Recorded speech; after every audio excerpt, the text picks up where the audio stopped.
we're slapping sanctions on Russia. Russia is hitting back with some retaliatory actions, and it's pretty easy to look at the direct impact of that, but there's second order and third order effects that will pop up all over the world and could very quickly get out of control. Think of it as the economic equivalent of a nuclear war. Nobody wants a nuclear war, but I studied a nuclear war fighting actually in the beginning of the late 1960s with Herman Kahn, Henry Kissinger, the Wohlstetter, the leading scholars in the time.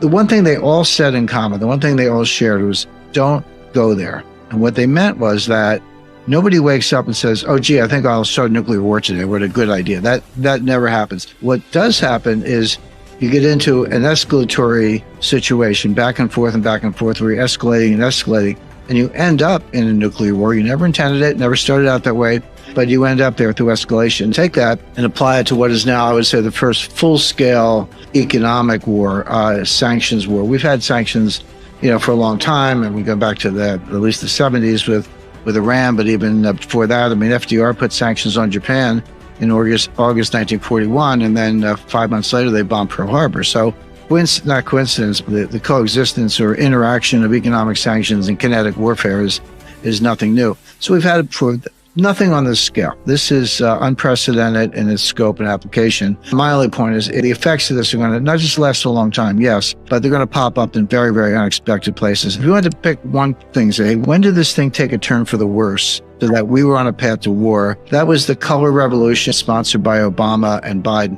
which was a coup d'etat. The president of Ukraine at the time, he was pro-Russian, and Obama set out to depose him, and they did. And they put in Poroshenko, who was a U.S. puppet. And at the same time, like a month or 2 months after the color revolution, 1 month before Poroshenko, Putin took Crimea. He said, okay, that's how you want to play, fine.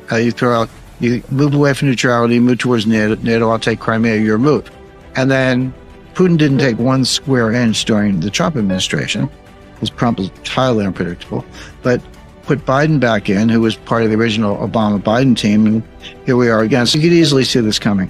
If the Russians had, the propaganda to put Trump in power, why wouldn't he have done it under Trump? Because they didn't have the propaganda to put Trump in power. That was a lie concocted by Hillary Clinton, pursued by the Democratic National Committee. I did say that 6 years ago, but when you said it 6 years ago, you were disregarded as a kook.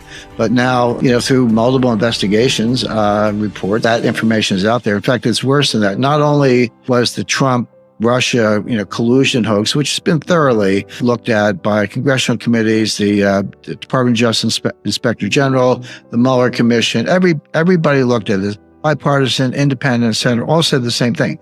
It was a hoax. It was a fake dossier. It never happened. So not only was Trump not in Putin's pocket, he was the only one who stood up to Putin in such a way that Putin didn't take one square inch of territory. He took Crimea under Obama. Now he's taking kind of half the country under Biden. Didn't take anything under Trump. So that completely debunks that. But just to take it one step further, who is in the pocket of the Ukrainians, at least? And the answer is Joe Biden, because of Hunter Biden, who made millions of dollars from Burisma, their large natural gas company. Ukraine is ranked on the low 90s of the most corrupt countries in the world. It's the most corrupt country in Europe, one of the most corrupt countries in the world. Zelensky is just another oligarch, just another phony.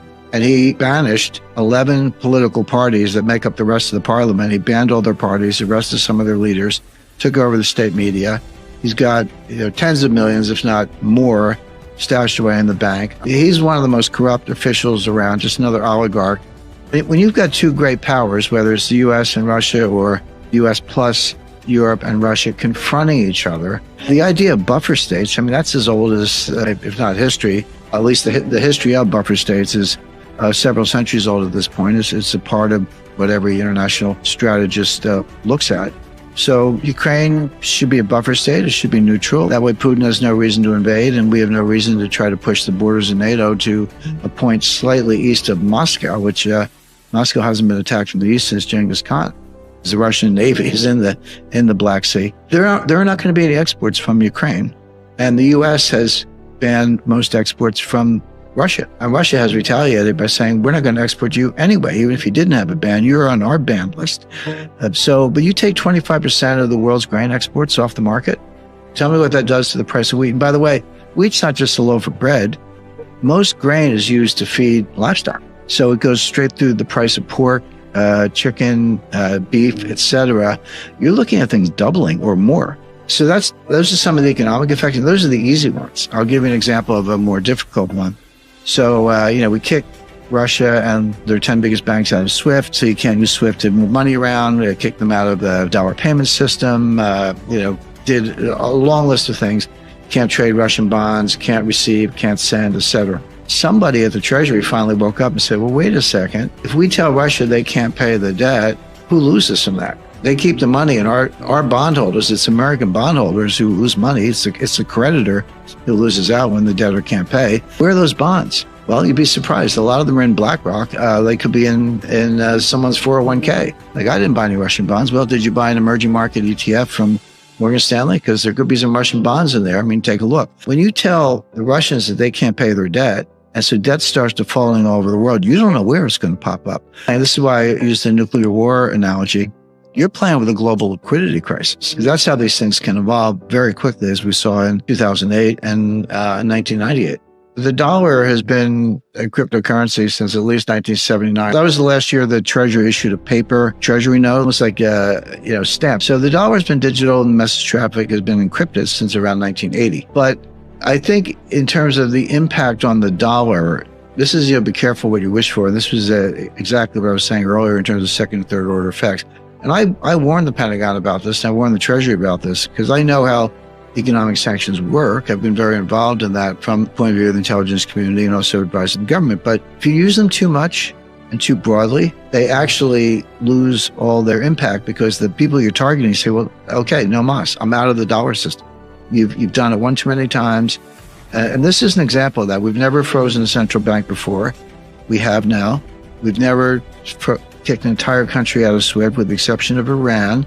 We have now with Russia. And so instead of just sitting there saying, oh, gee, you got me, we can say, okay, let's go to a new payment system. Let's pick up a new currency. The Saudis are saying the same thing.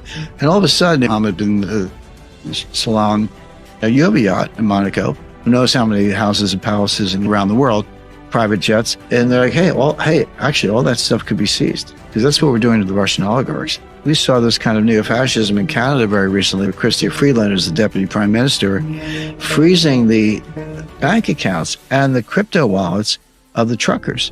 If you supported the truckers under a recent interpretation of Canadian law, that's a criminal act. But my point being, so she's seizing the accounts of blue-collar truck drivers, and Biden's seizing the accounts of oligarchs, but it's the same thing. And suddenly, Canada and the U.S., two of the number one and I think number 5 economy in the world, number 6 maybe, have frozen Canadian dollar and U.S. dollar accounts of people they don't like.